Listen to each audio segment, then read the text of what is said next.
Right, here's the James Spooner, which is in the workshop now, currently being stripped down for some firebox staying repairs that we need to do. We brought this in now because the Merthin Emrys has gone out into traffic, which is very good. It's passed all its boiler tests, the hydraulic tests, steam tests, and the loco's been put back together around it. Various bits have been overhauled in the process. So anyway, it's now in traffic in plain unlined black and working quite well. So that's good news. So that's because we've got the Merthin back together, we're now able to take this one apart. As you can see, the apron's been taken off and the cab's been taken off. The tanks will come off next, and then we'll be into the boiler cladding, and I'm not sure, we might need to lift the boiler up out of the cradle. So now we could have just repaired the local area, but we thought it'd be better to tackle the whole lot in one go, get it done, and then get the loco out into traffic. So Palmerston's in the workshop at the moment because we've had to replace one smoke tube. And if you look here, you can see the new tube there. We just had to replace that one because it was rotted through in one small location, like a pinhole that had gone right through the tube thickness, which is a bit unusual, although we have had it before on locos that are not in service all the time. But so anyway, yeah, we just had to pull that tube out, replace it. It's just had a hydraulic test to check that there's no leaks, and then hopefully, if that was all right, I didn't see whether it was or not, but hopefully it's okay. So the spark arrestor can go back in, and the loco can go back into traffic, which we'll need hopefully for the forthcoming event, which is in a week and a half's time, something like that. So yeah, so that's good. This is the expander that's been used, and the air drive to drive it. So if I pick up this expander, you can see it's got 3 rollers and it's got a tapered mandrel. So if I push it down to the small end, you see the rollers move in. So that enables you to put it in the into the tube, and then this mandrel's turned, and basically it winds itself in and pushes the rollers out like that. And as it's going round, basically it stretches the tube out, pushes the tube onto the tube plate. So we've got lots of these expander tools.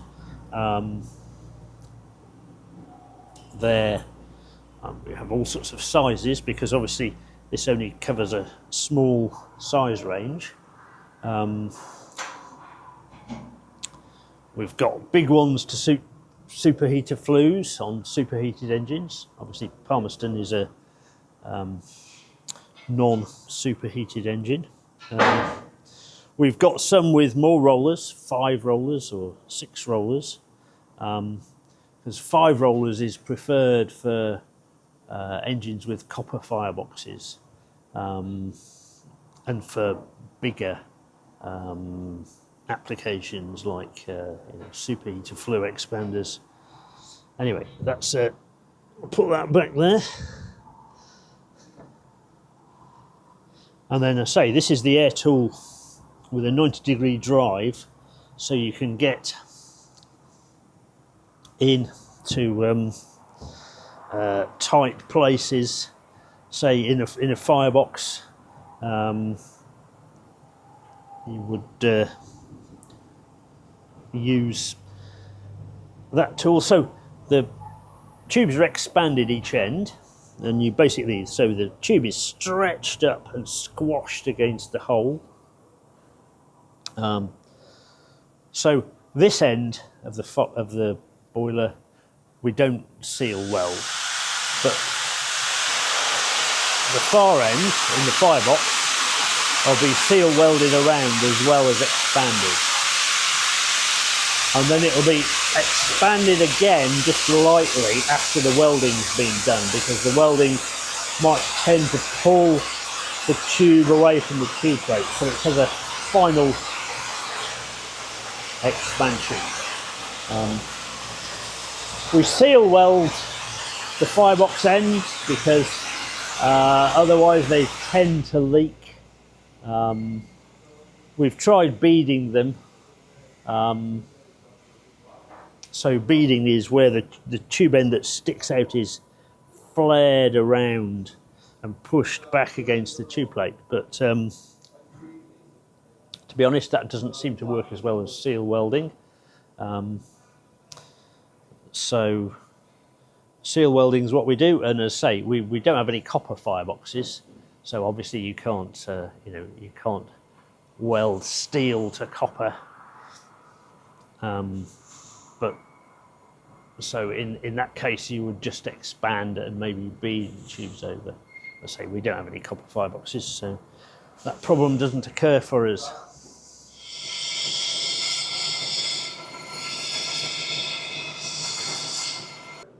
So this is Una, which belongs to the National Slate Museum in Llanberis. As you can see, the chassis has been now reassembled and all painted up nicely. So there's a lot of work gone into the chassis, cleaning up all the mechanical components, remachining some of the bits, new pins and details. So there's a lot of work gone into it, and it's now looking very nice. The cylinders are done, the wheel sets are done, the rods are all done and reassembled. So there's been a great deal of progress made slowly over the past few months on this chassis. So the boiler is still waiting to have some more work done. We've got to basically complete the boiler repair, which is a fair bit of work, but that will be done after the Darjeeling boiler is finished. So the Darjeeling boiler is progressing quite well, and we're going to have a look at that next, I think.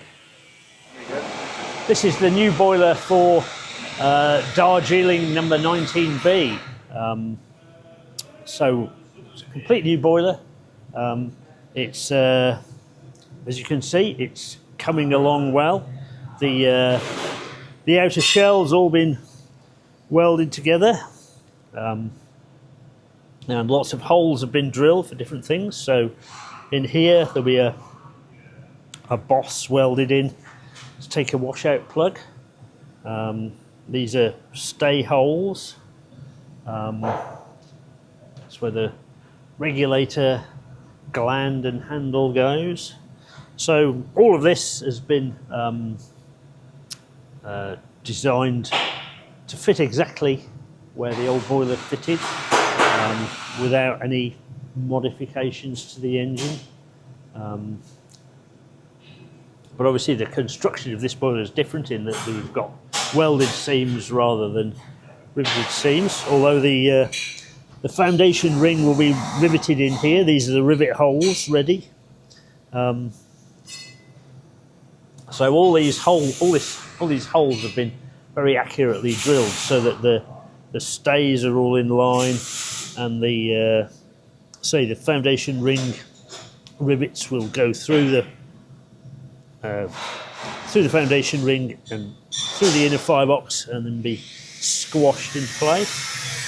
So there's still a fair bit of work to do, as you can see, but it's coming on well. Bob, our welder, boiler smith, is working on this pretty much full time at the moment. It's a job that's happening quite rapidly. Right, this is the inner firebox for the Darjeeling engine. As you can see, the holes are drilled for the tubes, and there's lots of holes for the stays. So this has been inside the outer firebox several times to be checked, located, to be positioned exactly where it's going to go.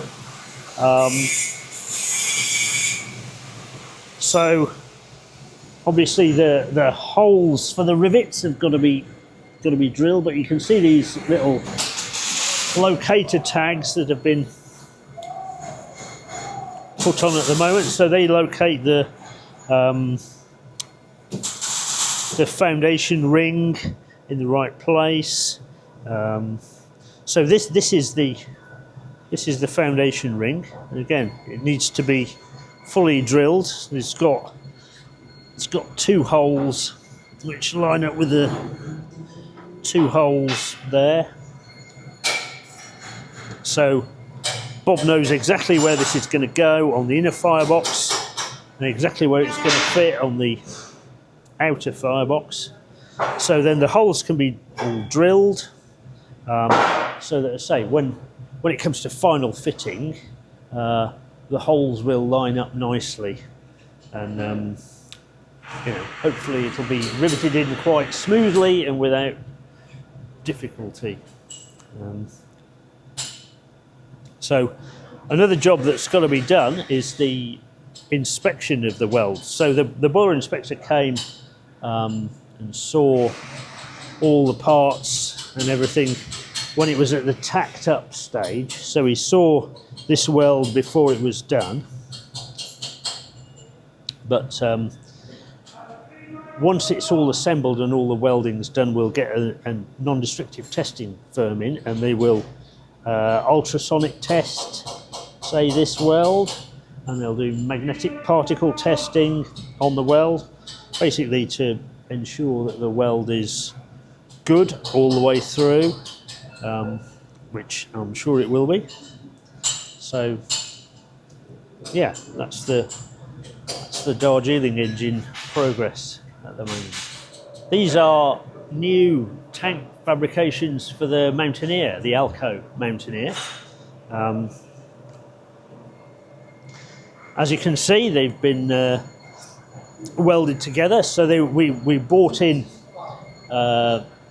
formed profiles from Richard Sheet Metal in Colne.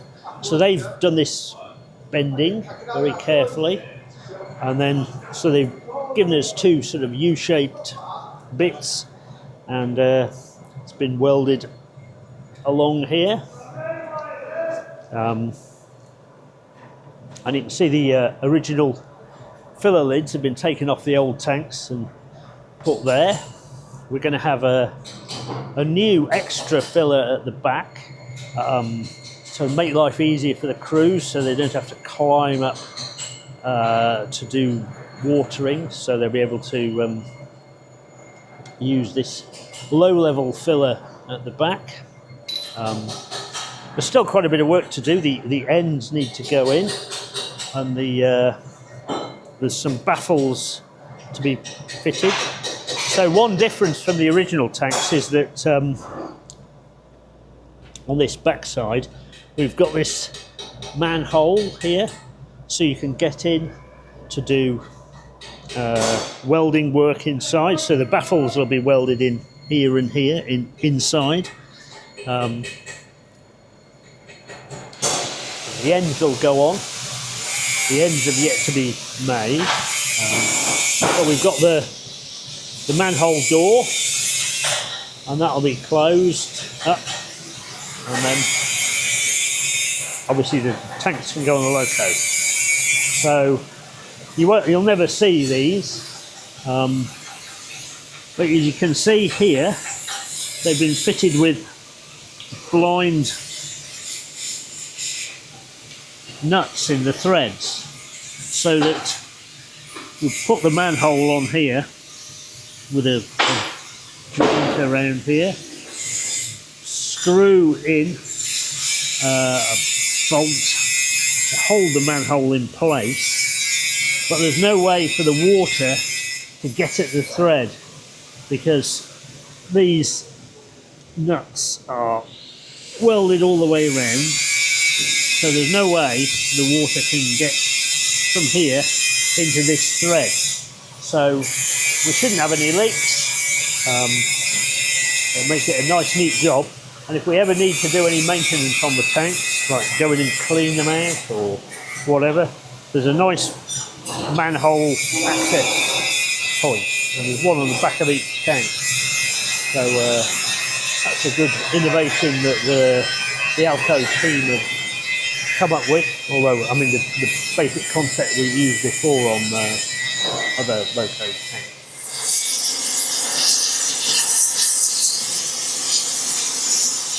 Right, this is the Mountaineer Alco boiler. So this has now reached the stage of having all the tubes and superheater flues have now been fitted. So if you have a look in there, you can see the tube ends and the two superheater flues. So they've been expanded into place by the volunteer gang. So the next stage will be, they'll be seal welded round the end of each tube. So they'll be welded the tube to the tube plate. So basically there shouldn't be any leaks. So that's got to be done. And then a hydraulic test will be carried out. That's what these blanks have been fitted for, ready so that it can be filled with water and pressurised. But we're a little way off that yet. But all the other boiler repairs have been done. The weld repairs to the inner firebox, they were completed a while ago. So yeah, the job is progressing. Not as you know, we haven't got everybody working on this. It's mainly the volunteer gang, and then when Bob's ready, he'll do the seal welding in the firebox. The boiler was designed as a standard boiler. It was supposed to be able to be used in the Mountaineer and the Linda and the Blanche, but actually we've not chosen to put this design of boiler in the Linda and the Blanche because it doesn't really fit. The locomotive will have to be hacked about rather to fit this boiler.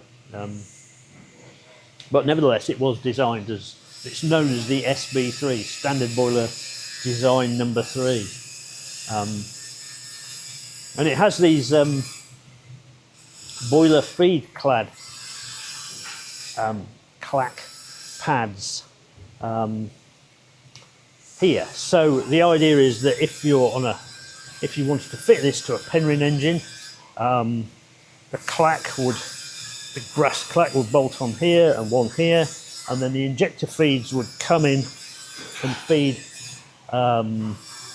the boiler exactly as they do on the Linda and Blanche at the moment, because the saddle tank comes like this. So on this boiler, these aren't used, but they're fitted here. So that should you want to ever fit this boiler to a lady, you could do. But on this boiler, on the Mountaineer, the boiler feed actually comes in here at this point. So this is called a top feed. So, and it's generally considered a better solution for locomotives to put the feed water into the steam space rather than the feed water into the water, because obviously the level of water is hopefully about here normally when the boiler's running. So why is it considered better? Well, first of all, if you put the water in there from the injectors, it goes into steam, and any oxygen that's dissolved in the water is supposed to instantly flash away because it's being put into the hot steam. So the oxygen comes out and it gets carried away to the cylinders with the steam, rather than if you have a lower feed, if you're feeding the water into the water, the oxygen may get dissolved into the water in the boiler and cause corrosion. Now, I don't think it's a major advantage that. You know, we don't see any particular boiler problems on the ladies, despite them having lower fed clacks. The only other disadvantage is that if you have a problem with the clack, maybe it's stuck open, and you can't turn it off, then it will drain all the water out of the boiler relatively quickly because it's low down. Whereas with the top feed, you'll lose steam, but you won't be directly losing the water out of the boiler. So on steam locomotives, basically top feeds were considered an improvement, and later engines tend to have top feeds rather than bottom feeds.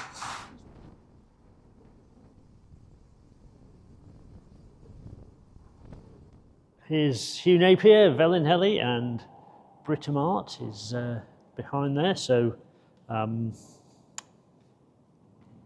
Napier and Wellinhelly have just passed their boiler exams, so they're available for traffic, as is Britomart. So I think they'll be featuring at the forthcoming gala event. I'm not certain exactly what they're doing, but they'll be there. The lid here is also in traffic. So this is the lid's just come back from DNAS, where it was in use on the Whistling Dragon trains over the spring bank holiday period.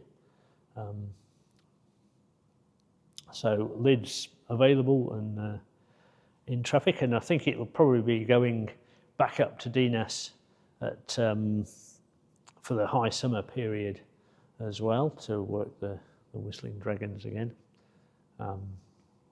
Behind is Lilla and the Moiler Guest. They're just stored in here at the moment, but they're also available. Right, here's the Welsh Pony, which is now, as you can see, all reassembled. The rods are back on.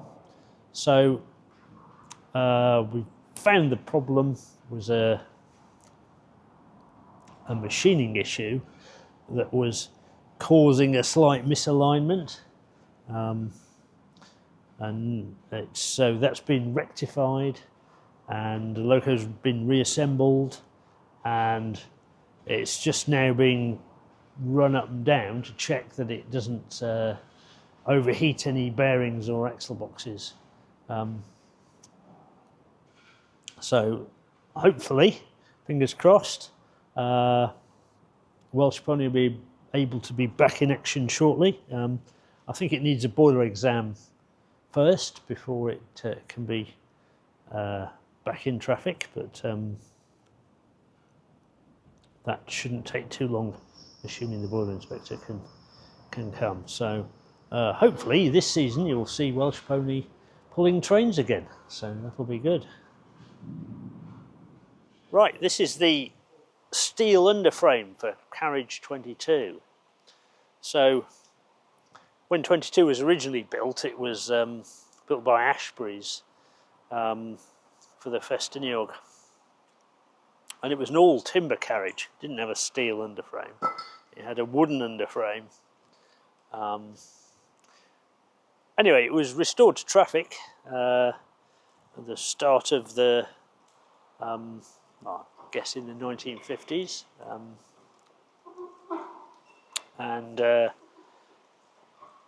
but the body and the wooden underframe were not in great condition. So I think in the 1970s this steel underframe was built here at Boston Lodge, and this was then inserted up into the body so that the rotten and sagging timber underframe was removed, and this was inserted in its place, so making the vehicle an awful lot stronger and straighter. So in the 1980s the original body was rotten, and it was replaced by a gyda'r framed body of a slightly different design that ran for many years successfully, although it wasn't as nice a looking as the original body. Anyway, now the 1980s body has been got rid of. It's been chopped up, and a new replica original style body is going to be constructed on this underframe. So there won't be that much left of the original number 22. I'm not sure which bits might be considered original. You'd have to ask Glenn about that, but anyway, this is an opportunity for us to overhaul this underframe as it's been revealed. So the brake cylinder, which normally sits over there on those two brackets, that's been removed for an overhaul, and this is the brake way shaft. So this is probably an original bit. Has been removed along with the cylinder.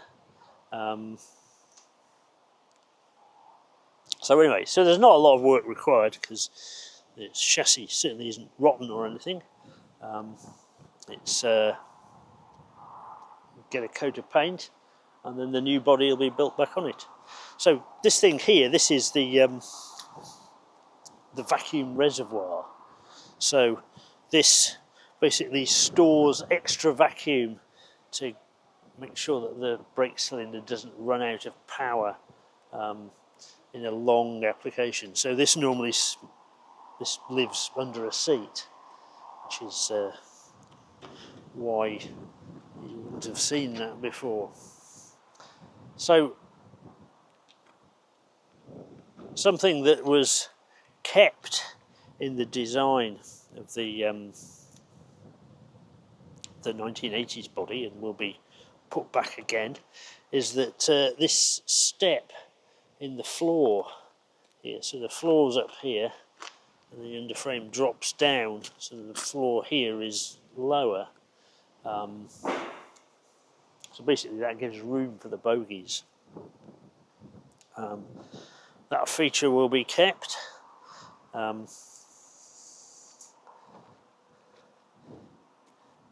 Yeah, so One other thing that you can notice here is that